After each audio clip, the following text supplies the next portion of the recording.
wabarakatuh. Puji dan syukur marilah kita panjatkan kehadiran Allah Subhanahu wa taala. Pada kesempatan yang berbahagia ini, saya ingin memberikan tabli tentang ikhlas. Rasulullah SAW mengingatkan Allah tidak menerima amal kecuali apabila dilaksanakan dengan ikhlas untuk mencari ridho Allah semata.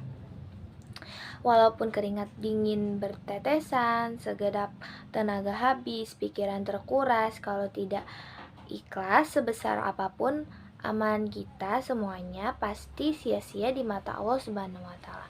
Maka sangat rugi bagi orang yang sedekah habis-habisan untuk disebut menjadi dermawan. Dari sekarang marilah kita membangun rasa ikhlas ketika beramal, ibadah, amal soleh, dan juga ketika melakukan hal-hal lainnya. Berikut ada dalil tentang ikhlas, berbunyi inna anzalna ilaikal kitaba bil haqqi fabudallaha mukhlisal lahuddin. Artinya, sesungguhnya kami menurunkan kitab Al-Quran kepadamu Nabi Muhammad dengan hak, maka sembahlah Allah dengan mengikhlaskan ketaatan kepadanya. Ikhlas juga akan menjadi sangat penting untuk diaplikasikan dalam kehidupan, sebab pada setiap amalan yang kita lakukan tanpa disadari dengan keikhlasan, maka amalan tersebut dipandang tidak sah di hadapan Allah. Ikhlas juga menjadi alat ukur pada setiap amalan yang kita lakukan. Semakin kita ikhlas, maka pahala yang akan kita dapat juga akan semakin besar. Semakin ikhlas seorang dalam beramal, maka Allah semakin besar pula balasan yang akan diterima. Lalu apa sih yang dimaksud dengan keikhlasan? Nah, ikhlas secara bahasa artinya memurnikan sesuatu dan membersihkannya dari campuran.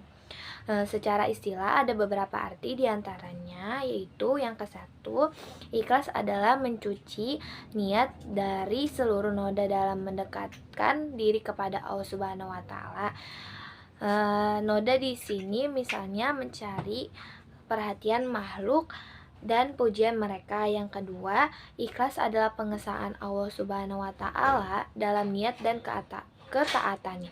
Yang ketiga, ikhlas adalah melupakan perhatian makhluk dan selalu mencari Allah Ta'ala.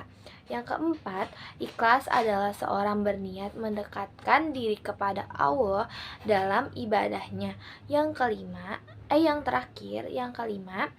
ikhlas adalah samanya perbuatan seorang hamba antara yang menampak dan yang tersembunyi, atau yang menampak dan tersembunyi. Sama aja sebenarnya, cuman kalimatnya aja yang berbeda. Dan singkatnya, ikhlas adalah seseorang beribadah dengan niat mendekatkan dirinya kepada Allah Subhanahu wa taala, mengharapkan pahalanya, takut terhadap siksanya, dan ingin mencari ridhonya. Itu luas makna dari hadis di atas, bahkan dikatakan hadis tersebut merupakan separuh ilmu. Bagaimana tidak, amal yang dikerjakan oleh setiap orang muslim sangat-sangat bergantung pada niat, bahkan tidak berlebihan. Kiranya jika dikatakan niat berlebihan utama daripada amal, sebab balasan dari amal seseorang muslim tergantung oleh niatnya. Dari ungkapan Imam Al-Ghazali tersebut, semua ilmu dan amal akan sia-sia jika di dalamnya tidak ada sifat ikhlas.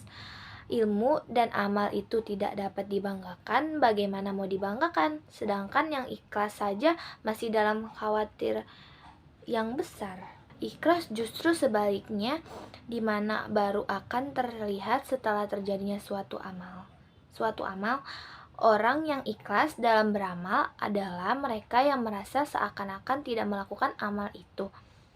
Kita biasa menganalogikan ikhlas seperti halnya bekerja tanpa minta upah.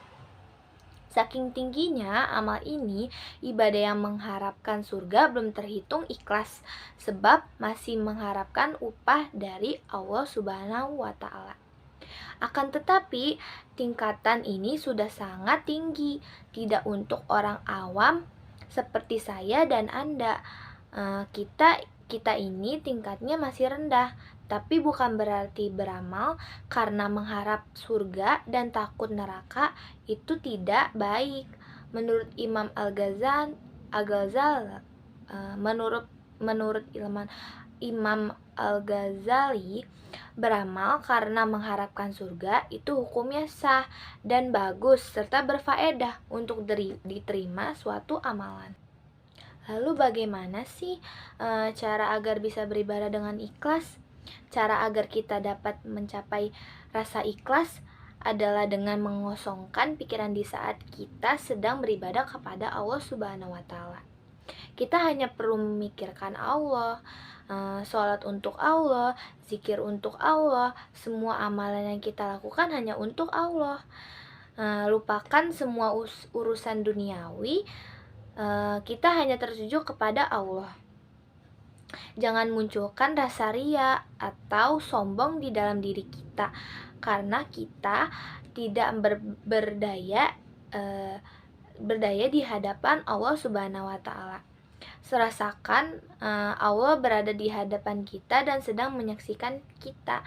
Dengan cara di atas, Anda dapat bisa mencapai ikhlas.